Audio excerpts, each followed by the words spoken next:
Hola, bienvenidos a este video en donde vamos a resolver las preguntas de química. Esto es del examen muestra del área 2 de la UNAM, es decir, Ciencias Biológicas y de la Salud. Esto preparándonos para el examen de admisión de la UNAM en 2020. Así que vamos a iniciar con la pregunta número 23. La especie selenio 2-7834 contiene, hay un espacio vacío aquí, protones, otro espacio, neutrones y un espacio más, electrones. Bien, en esta pregunta me están pidiendo determinar el número de partículas subatómicas. La especie química que está representada aquí es un elemento químico, selenio, sin embargo se encuentra como un ion. Recuerda que un ion es un átomo que tiene carga eléctrica. En este caso, la carga eléctrica del selenio es de 2 negativo. Esto indica que se trata de un anión. Los aniones se forman cuando los átomos ganan electrones, así que esta carga de 2 negativo me está indicando que este átomo ganó 2 electrones. Bien, los datos que nos proporcionan en esta representación, a la cual se le llama notación isotópica, también son el número más grande representa A, se llama número de masa, es 78, y el número pequeño que tenemos aquí, el 34, que se representa con Z, se refiere al número atómico. Entonces vamos a determinar el número de partículas subatómicas para esta especie. El número de neutrones siempre es igual al número atómico, así que en este caso el número de protones es 34. El número de neutrones se calcula restando el número de masa menos el número atómico. Como el número de masa es 78, le vamos a restar el número atómico que es 34. Así que 78 menos 34 da como resultado 44 neutrones. El número de electrones lo vamos a calcular así. Para un átomo neutro, el número de electrones es igual al número atómico.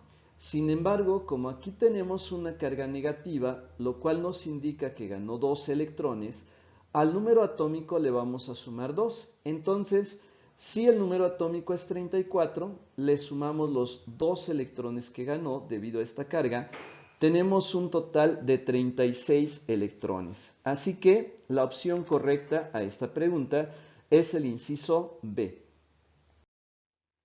Continuamos con la pregunta número 24.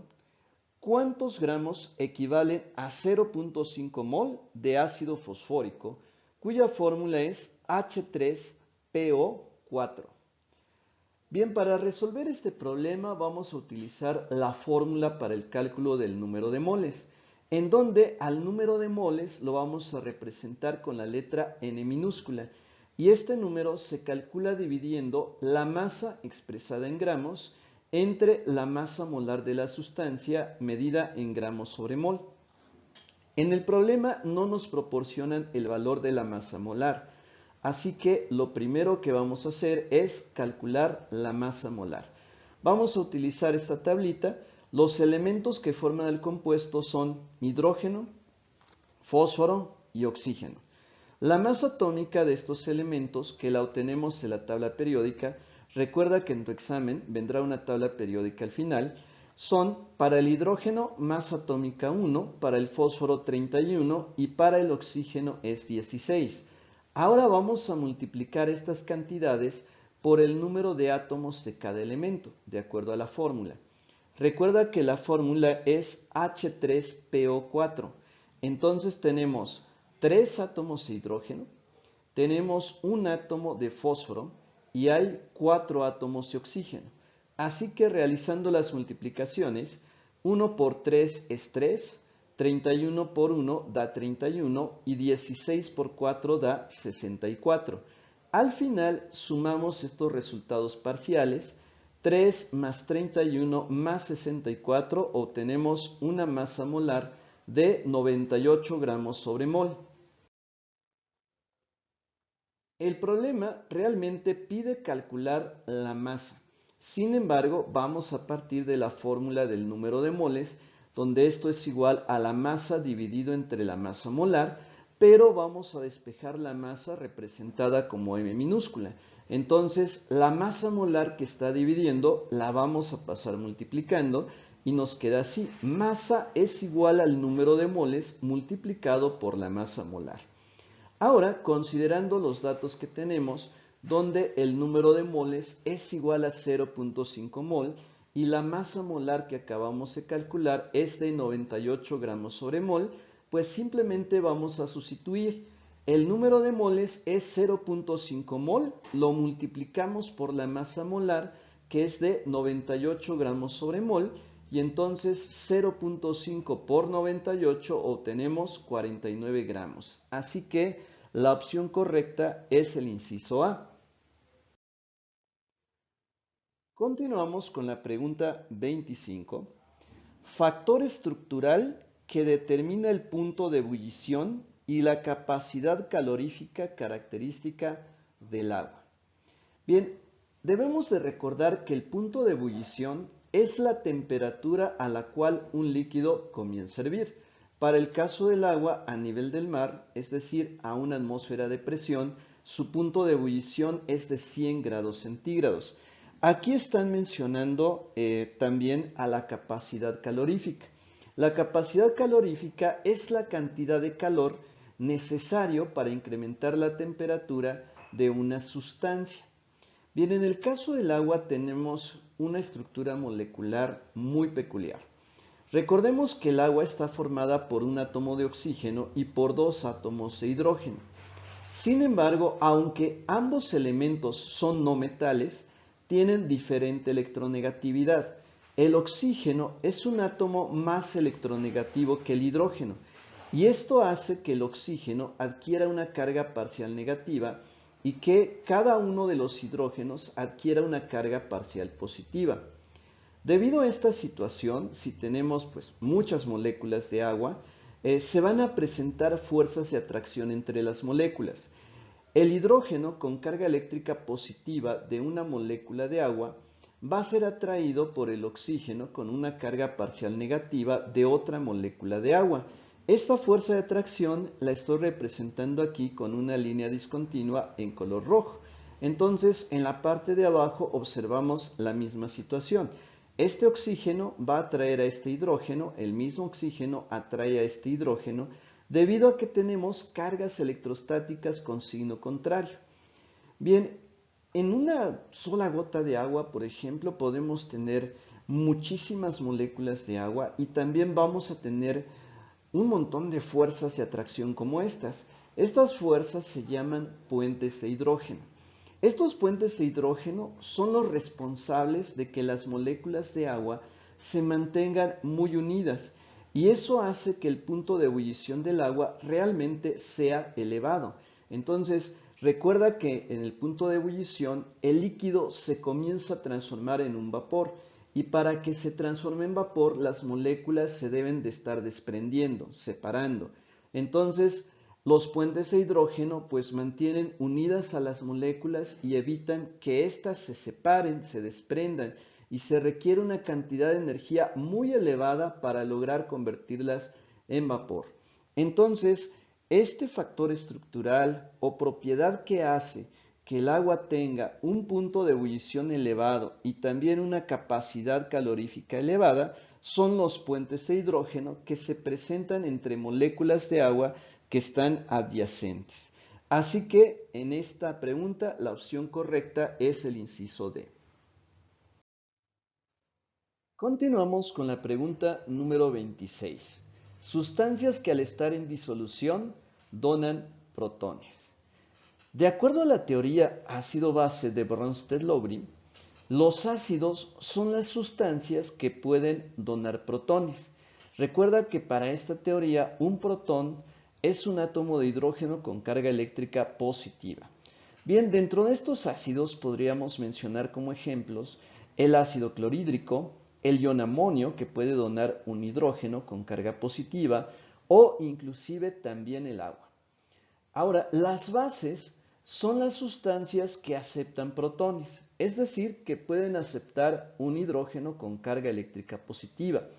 Aquí también se incluye al agua, De hecho, el agua tiene un comportamiento muy especial dentro de esta teoría, ya que puede actuar tanto como ácido y también como base. A este tipo de sustancias se les llaman anfóteras. También tenemos al amoníaco. El amoníaco tiene, en el caso particular del nitrógeno, dos electrones libres, los cuales van a atraer a un ion de hidrógeno con carga positiva. Por eso puede aceptar un protón. Y también el caso del ion cloruro, que tiene carga eléctrica negativa, debido precisamente a su carga negativa, puede atraer un protón, es decir, un hidrógeno con carga positiva. Entonces, para esta pregunta, la definición en cuanto a las sustancias que al disolverse donan protones, pues son los ácidos, y la opción correcta es el inciso B. Continuamos con la pregunta número 27. Al mezclar 100 gramos de una disolución de cloruro de sodio al 15% en masa, con 200 gramos de disolución de cloruro de sodio al 25% en masa, la concentración de la solución resultante equivale a... Bien, primero vamos a recordar que el porcentaje masa es una unidad de concentración que se utiliza en las soluciones, es decir, en mezclas homogéneas que están formadas por dos componentes, un soluto y un solvente. Recuerda que el soluto es el componente que se disuelve y generalmente es el que está presente en menor cantidad, mientras que el solvente es el componente que disuelve el soluto y generalmente presente en mayor cantidad. Pero cuando hablamos de la solución, la masa de la solución es la suma de la masa del soluto más la masa del solvente. Entonces, la fórmula para calcular el porcentaje masa es dividir la masa del soluto entre la masa de la solución y esto lo vamos a multiplicar por 100. Ahora, las masas pueden tener cualquier unidad siempre y cuando sean las mismas. Para poder resolver este problema, lo primero que vamos a hacer es calcular la cantidad de soluto que hay en cada solución. Y para eso vamos a realizar un despeje a partir de esta fórmula, en donde la masa del soluto será igual a la masa de la solución, como está dividiendo, se pasa multiplicando. Y este 100, como está multiplicando, lo vamos a pasar dividiendo. Entonces, para la primera solución, donde el soluto es cloruro de sodio, vamos a calcular la masa de cloruro de sodio a partir de los datos que tenemos. Me dicen que se tiene una masa de solución de 100 gramos y que la concentración o porcentaje masa es de 15. Y entonces vamos a sustituir en esta fórmula para calcular la masa del soluto, es decir, la masa de cloruro de sodio presente. Entonces el porciento masa es de 15, lo multiplicamos por la masa de la solución que es de 100 gramos y esto lo dividimos entre 100. Claro, 100 entre 100 es 1 y 1 por 15 nos da 15. La masa del soluto de la primera solución es de 15 gramos. Vamos a realizar un cálculo similar para la segunda solución, en donde los datos que nos dan es que la masa de la solución es de 200 gramos y en este caso la concentración o porcentaje masa es del 25%. Vamos a seguir usando la misma fórmula, así que para calcular la masa del soluto nos queda el porcentaje masa que es de 25 por la masa de la solución que es 200 y esto se divide entre 100. Si primero dividimos 200 entre 100 obtenemos 2 y al multiplicar 2 por 25 se obtienen 50 gramos. Entonces ya tenemos la masa del soluto tanto de la primera solución como de la segunda. Ahora lo que sigue es que vamos a calcular la masa del soluto total. Vamos a sumar lo que calculamos para la primera solución que es de 15 gramos más el cálculo para la segunda que es de 50 gramos. Esto nos da un total de 65 gramos. También necesitamos la masa total de la solución. Recuerda que se mezclan las dos masas, de la primera y de la segunda solución. Entonces la suma de esto nos da 300 gramos. Así que el cálculo de la concentración final, el cálculo de la concentración de la mezcla, Pues sería ahora la masa del soluto, que corresponde a la masa total, que son los 65 gramos, entre la masa de la solución, que es la suma de las dos soluciones de 300 gramos, y esto lo multiplicamos por 100. Así que al dividir y multiplicar por 100 obtenemos una concentración del 21.66%, el cual se puede redondear al 21.7%. Y por lo tanto la opción correcta a esta pregunta es el inciso B. Ahora vamos con la pregunta número 28.